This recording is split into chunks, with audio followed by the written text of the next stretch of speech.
Hello, Pat. Hi, Cami. How are you today?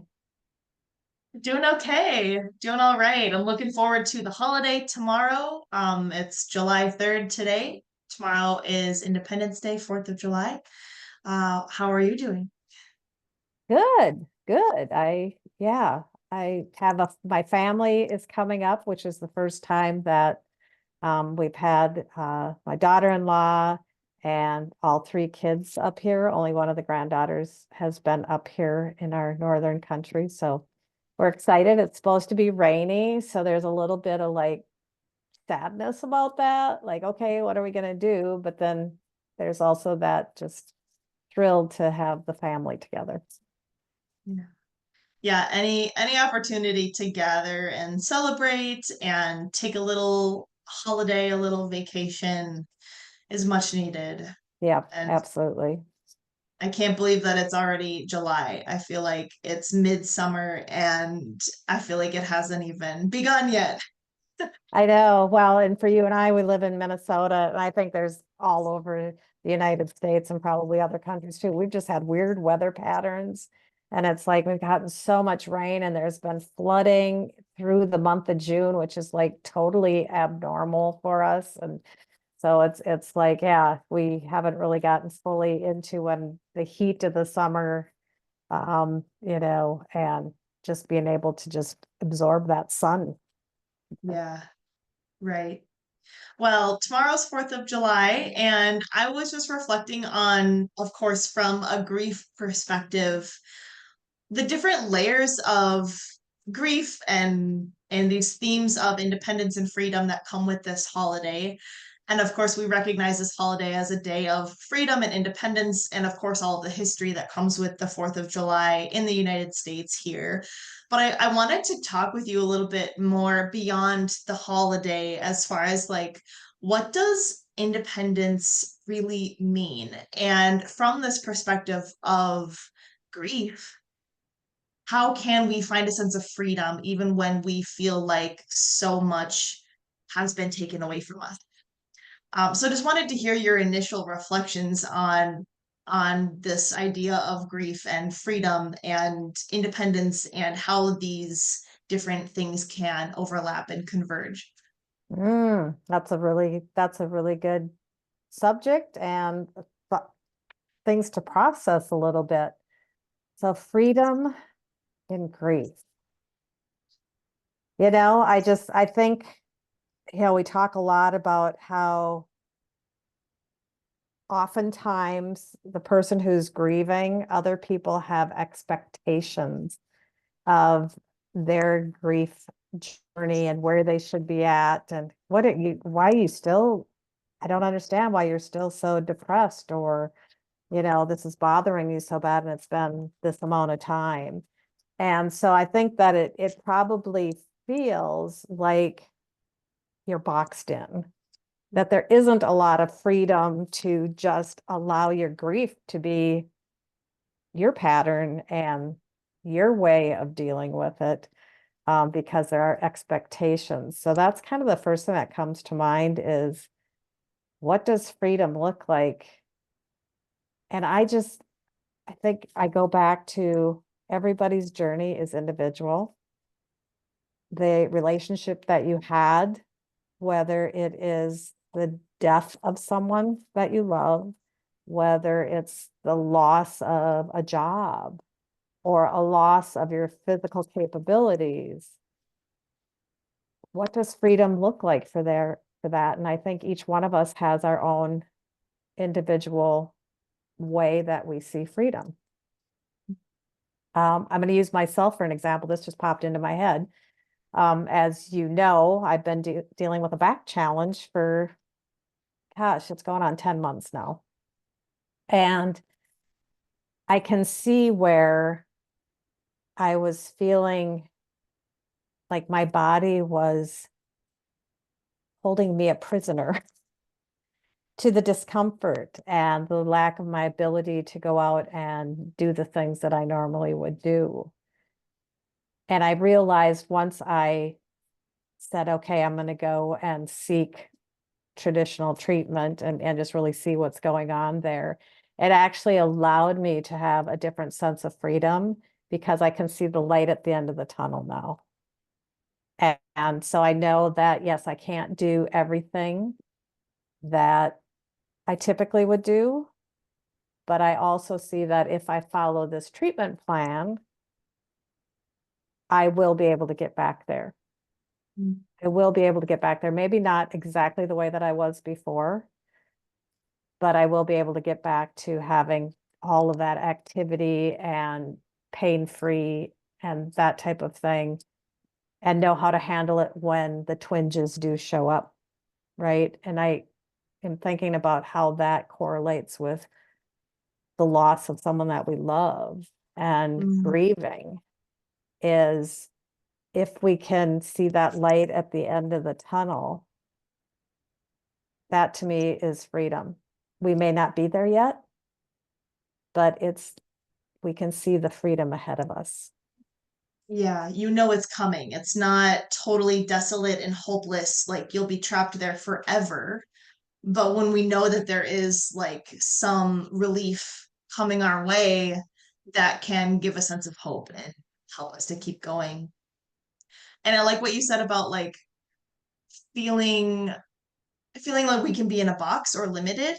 And for you, like regarding your health and your mobility and your ability to, have comfort and, pain that you're feeling in your body, and how there's grief with that. There's things that you're not able to do because of this lack of freedom in some ways. And I think about how like this lack of freedom in many different ways in our lives, in our society, brings grief.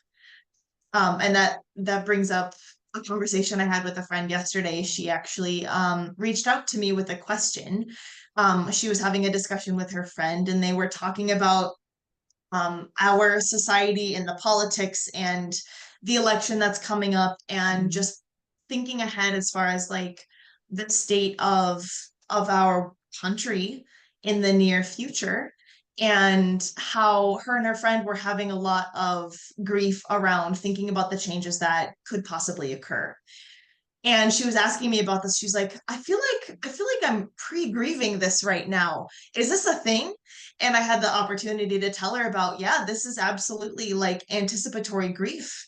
When you know that there's a change, or this, in this case, her sense of a lack of freedom with these political changes happening, and how that was really bringing this fear and this sense of hopelessness and a lot of anger around the situation, and how she was very much in this state of anticipatory grief thinking about her freedom.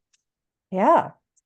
So it's like can be so big and not just here, but globally, so that it is that feeling like I don't have a choice in this. Like my Mhm. choices have been taken away.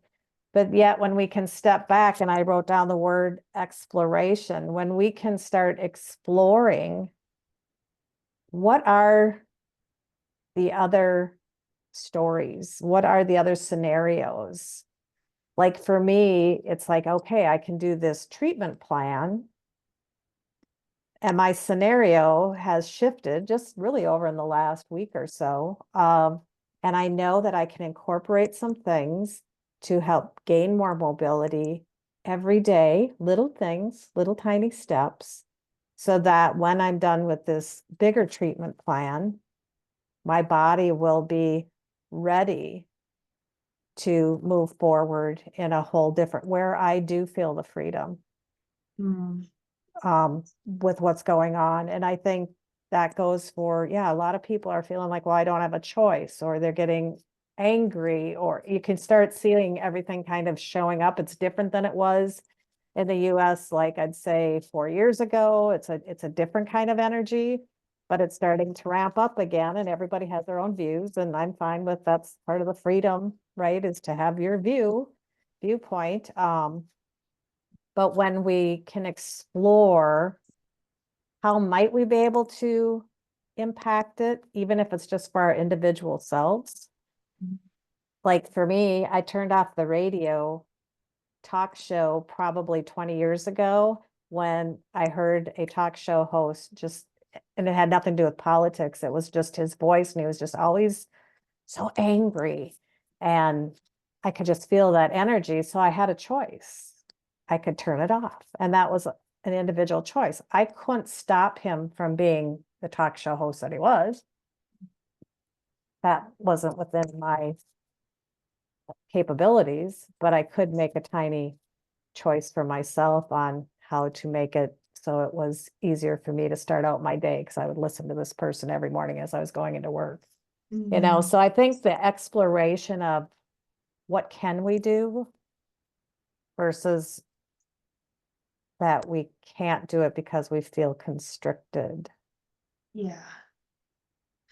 Yeah, having that choice and that autonomy to bring a sense of freedom and independence.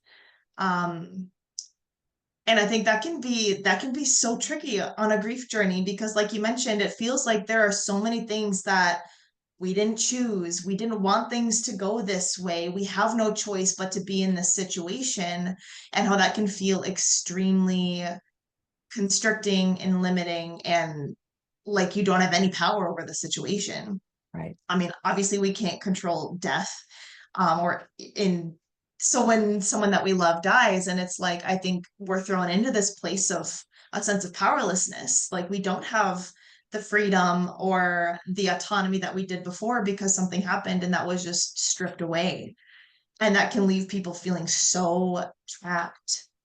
So I like what you said about like what choices can we make to explore those decisions that can take us to lead to a sense of freedom. Sure, we can't control that someone died, we can't control death, but how can we bring some choice and autonomy into this process, into this transition period and this grief process, to help to bring about a sense of freedom again when things feel so heavy and so chaotic. Yeah. And freedom is empowerment, right? Mhm. It's empowering ourselves. That's really freedom. And I think about, different stories and people who have been prisoners of war or who truly were put into a box, and how they were able to create in their own minds what that meant for them and envision something different, and that helped them in their survival. So I'm going back to coaching. I mean, whether it's life coaching, grief coaching, whatever, we happen to specialize in grief because that's our passion. But that is what coaching is all about. It is to help take a look at things, and for our clients to determine what's going to work for me, and not be told what to do, to be able to figure out how they're going to deal with the people that are saying, what, you're still feeling that way? You need to get over it. But just really creating that empowerment within oneself, because that's where the freedom comes. The freedom to, I can be any way I want to be, as long as I'm not hurting myself or others. I can cry all day if I want to take a day to just cry all day. And I'm just going to shift gears. What I have found, and I bet a lot of the people who are listening may have, and we may have talked about this in the past, but like this toxic positivity.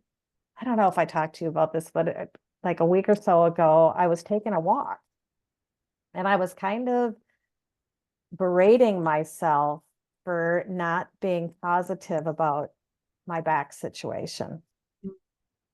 Because you get on social media and everybody is like so positive, and you got to shift your mindset, and you need to do this because, you are your thoughts, all of that kind of stuff, which absolutely I ascribe to. But all of a sudden I literally stopped in my tracks, and I thought, oh my gosh, you are trying to impart toxic positivity into your situation. And Pat, it's okay for you to not feel oh so positive right now. It's okay. And, I think because I am more public on social media and with people and my clients and my students and graduates and all the people that I, you know, am connected with, that I feel like I always have to put on this positive face. And so I think a lot of grievers have to do that too. And it's like giving permission, having the freedom to allow themselves, to allow myself to maybe wallow in it for a little while, because through wallowing, there is education, there is insight. I like that, the freedom of expression.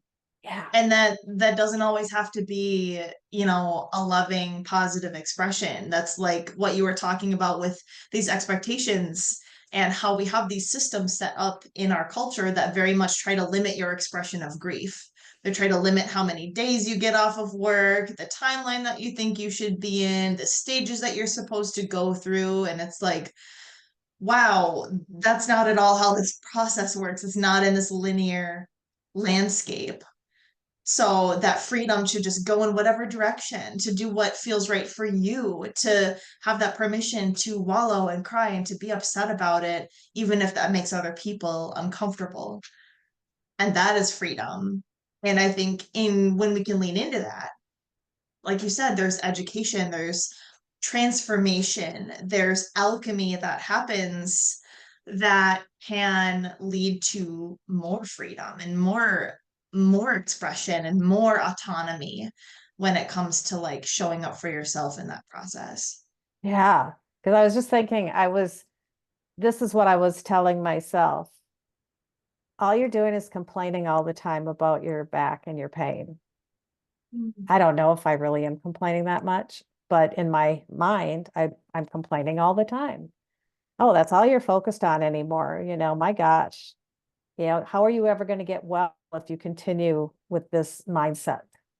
So I Mhm. was like really dissing myself and my thoughts, and the alchemy that kind of came from that is it's okay. I do ascribe to positive intentions and thinking and knowing that my mind can help heal my body and my thoughts, but to also realize that I'm not damaging myself if I go if those little thoughts come in once in a while, and that I'm not, you know, um, a hypocrite. That's Mhm. kind of what I was almost like telling myself is, oh, you're kind of a hypocrite because you go out there and tell everybody and share, and do this training and teaching and, all of this, and you're kind of being hypocritical. And once I looked at that and thought, well, no, because I know that there's all these people on social media that they have the same kind of stuff going on in their own lives. They're just not getting it out into the world, because why should their energy impact everybody else? So I choose to be positive Mhm. in most settings, unless it's something like this where we're just going to have a conversation about it. So yeah. And I think as grievers, we do that too. I think about all the different times that I just kind of had my thoughts that, well, you should be being different. Or Yeah. why are you grieving? Because your mom was 96 and a half, for God's sakes. It's not like you didn't have a lot of time with her. And so you do these little thoughts with yourselves when you're grieving. And so if we can even just reframe and shift just a tiny little bit, um, can be that great awareness and, intentionality where we do start moving forward. Yeah. So talk with me about that line where we're giving the permission to wallow and to be in the grief and to be in the negativity and the pain and the complaints and how that can serve your process versus when we have grief clients that come to us because they feel so trapped in their grief. They feel like they're in this loop and they're just going around and around. Every day is the same because they're waking up and they are waking up to a life that they don't want to live anymore because their person's not here. And the anxiety or the depression or all the reminders and the triggers are just so much to handle, and they feel like they can't get a break from their grief. How then do we find freedom from that? Like, what's that line between let's lean into this and let it take its course versus this is a chronic thing that's just looping again and again and again, and we're not able to break free from it. Yeah. Well, usually when people are coming to us, it's getting to be more chronic. They're realizing, I don't want to do this anymore. And so that's the line when we have that self-realization that this isn't working for me. It's not working for me anymore. So that's when, how do we then start integrating awareness and activity and tools that we can use to help break ourselves out of that. So that's what we're doing as coaches. And with our program, we have specific little things that we help our clients try on because they've already raised their hand and said, this isn't working for me anymore. Yeah. For me, it was that walk. All of a sudden, it's like, I can sit here and wallow in this. It's okay that I've been wallowing in this, but what you going to do about it? Because Yes. you could live to be your mother's age and have 30 more years of this. Do you really want to be wallowing and complaining and, so focused on that? Or do you really want to live your life and have that freedom, right? That independence of being able to live my full life in the way that I choose to live it. So I think, that was like a aha moment. Sometimes you may have someone that will bring it up, a trusted person in your life that may share with you, I see that you're struggling a lot, or that, it seems like you're having a lot of challenging thoughts, and just even having that conversation may help someone who's grieving hear what your friends and the people who care about you, what they might be saying. And it may not be telling you to get out of your grief, because we know that's not possible, but it may be that they're seeing a pattern, and take a look at yourself and say, they're right. There is this pattern and I'm continually looping in this. What's it going to take to shift that pattern? And then you call on us, Ghostbusters. No, I'm kidding. Who are you going to call? Who are you going to call? But that's where you reach out to, maybe to find some trusted support. So the people that love you may be seeing this before you see it. I don't know if that answered your question. Yeah, I like that. It's about like meeting yourself or your loved one wherever they're at, and they might be in that place where they're looping and they're in the wallow, and that's okay. And what are we going to do? What choices can we make? What decisions can we make to break out of that? And like you said, that usually requires some kind of awareness and action to like change the situation. Yeah. And that's the freedom and that's the empowerment, because ultimately we're up to that. Like that's up to our own responsibility for our lives and our ability to show up for ourselves in a way that's going to really serve our process. And that might mean that we're in the wallow for a while, and that's perfect. And we recognize that, okay, well, I don't want to be here forever. So what steps can I take to change this with what is in my control? And I think that's the beauty of coaching, and what we can provide for people is that safe space to reflect on that and to find like, okay, well, what do we need to do? Where is that out in that loop? Where can we find that little breakaway? What does that look like? And how can we make steps towards that freedom, so that we're not stuck here forever? Right. And so just in that, like when I was talking about my walk, it wasn't that I'm doing this all on my own. I knew that there are certain steps that I need to take. So I need to lean into some experts, my physical therapist, my, pain management physician and team, and myself, that I'm taking some action in terms of letting go of, some of the activities that I did so that I don't irritate it, but adding in some activities that will strengthen. So it's like it's a team effort. And I think when we're grieving, we've talked about this before. We're all different. I'm one that I'll just I cocoon in, and I don't really necessarily want a lot of support, but I do have some trusted people that I will share. And just in my sharing, I'm not looking for telling me what to do, but just in my sharing helps all of a sudden to create new awareness and actions. And so I'm a pretty independent woman, but I'm leaning into the people that I know have the expertise that I don't necessarily have, because I'm pretty self-centered and focused on myself right now. And sometimes you need to have people that can help you view things a little bit broader. And that's what we do in coaching and in grief coaching. It's not telling people what to do, but just to help raise the awareness and then support them in the actions that they would like to take to kind of break out of that pattern. You mentioned that you, in this process with your back pain, that you have had to learn what to let go of, the things that were just making it worse or irritating it, and also learning what you need to do to strengthen.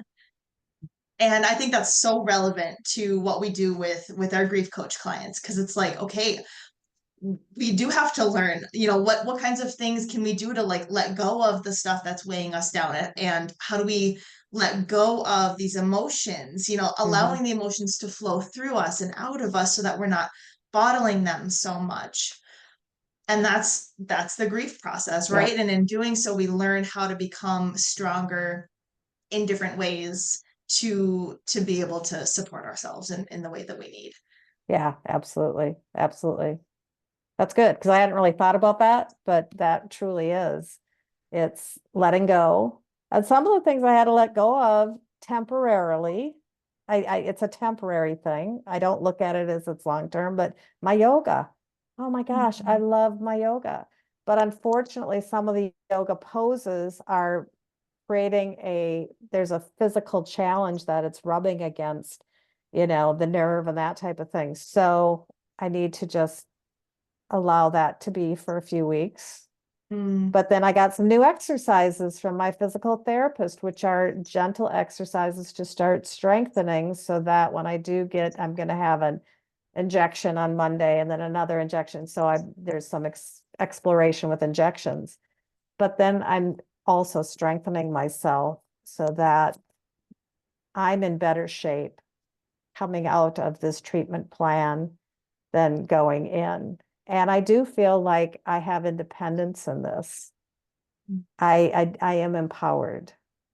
And I know unequivocally that this is going to go away and the pain will be long forgotten. Now, with grief, the pain isn't long forgotten. It'll still pop up, but it's like my back. I also am a nurse. I'm smart enough to know that I may tweak it once in a while, and all of a sudden something's going to irritate it and make it show up for me. And that's like with grief, certain things will show up and then the grieving will be there. And that's okay, but we've learned tools and have the awareness to how to manage in that time so it doesn't bring us to our knees again. I'm going to manage my back so that it doesn't drop me to my knees, right? Mhm. I'm going to be aware of, oh, okay, this is one of those things that I probably shouldn't be doing because it's going to irritate it. And, there's some of those things like with grieving, that just having that awareness that there are some things that are going to trip us up, and just having that awareness and how we might be able to empower ourselves, love on ourselves, surround ourselves with our tribe and the team, the experts, all of that can help us to process through these little individual times. That makes sense. I feel like I'm rambling here, but I have so many thoughts going on in here, like the correlation between my back pain and grieving, because there are a lot of similarities. Yeah. Yeah, there are so many similarities, and something that you pointed out with your process with your back was like that there's that time that you needed to just like rest and allow. and be gentle. And that requires, some time of inactivity. You're not going to be doing your yoga like you used to. You're not going to be being as active. You might have to limit what you're doing in order to heal. And then you're readjusting how to bring in the movements and the exercises and the activities in a way that's going to support your healing process and strengthen your ability to get back to doing the things that you want to do in your life. And I think that's like so reflective of the grief process. Like most of us really do have to learn, how do we let go of like all of these things that we want to be doing. Maybe you don't have the capacity to see all your friends and family and do all your work and to have these normal, engage in life normally like you had before with your person. Maybe there's a time to just rest and allow and be gentle and be okay with not doing all of that, so that when you do return, you have the tools that you need, you have the strength to reapproach the situation, you are growing in ways that are going to support you in getting back to these things, rather than just throwing yourself into it, trying to force the yoga class even when you're in pain, trying to force engaging in your life again when you're just so deep in your grief. And really what you want to be doing is be alone and wallow Right. for a while, and that's perfect. Yeah. Yeah, so many Yeah. It's so true. relations. And I just hope for everybody who's listening that you realize that where you're at is perfectly okay. It's perfectly okay unless you feel that it's not okay. You have that knowledge within you of, this has gone on long enough. Now I should do something about it. I need to lean into some other people, reach out to people. I need to figure out what this looks like for me. But if you're like in the wallowing period, and wallowing is not a bad thing to me, just think of it as cocooning, and wrapping yourself in just cotton batting for a while to just be, that's okay too. So just know that there is no right, wrong, bad or indifferent. It just is, you are individual, and figure out what is going to work for you. And if you have what a confusion, you're not really sure, what should that look like? Because grief causes a lot of confusion. Our brain is not working like it would typically work if we had not gone through that, losing someone that we love dearly.